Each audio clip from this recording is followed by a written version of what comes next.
Comment éviter une deuxième vague tout en évitant un reconfinement généralisé? L'équation est complexe en France où le nombre de cas quotidiens a atteint un nouveau record depuis mai du fait de la multiplication des tests, mais pas seulement, car le taux de positivité augmente lui aussi. 21 départements français sont désormais placés en zone rouge, notamment en région parisienne et sur la Côte d'Azur.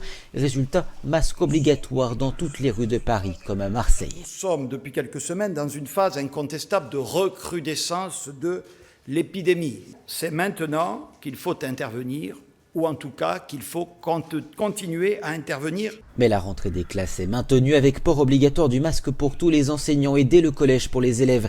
Idem en Espagne où le masque est imposé dès l'âge de 6 ans, alors que le pays a enregistré la plus forte proportion de nouveaux cas parmi la population au sein de l'Union européenne ces 2 dernières semaines. Même l'Allemagne, qui a enregistré jusqu'à présent moins de cas et de décès, connaît une recrudescence des contaminations. Berlin durcit le ton avec la mise en place d'une amende en cas de non-respect du port du masque dans les magasins et dans les transports.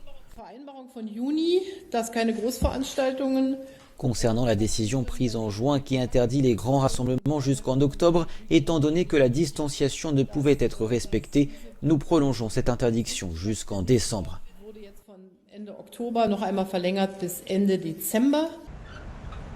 L'Organisation mondiale de la santé a une fois de plus averti que le port du masque ne suffit pas à lui seul à protéger contre la propagation du coronavirus et mis en garde contre un relâchement du respect de la distanciation sociale. L'OMS a également conseillé au gouvernement de tester tous les cas contacts, qu'ils soient symptomatiques ou non.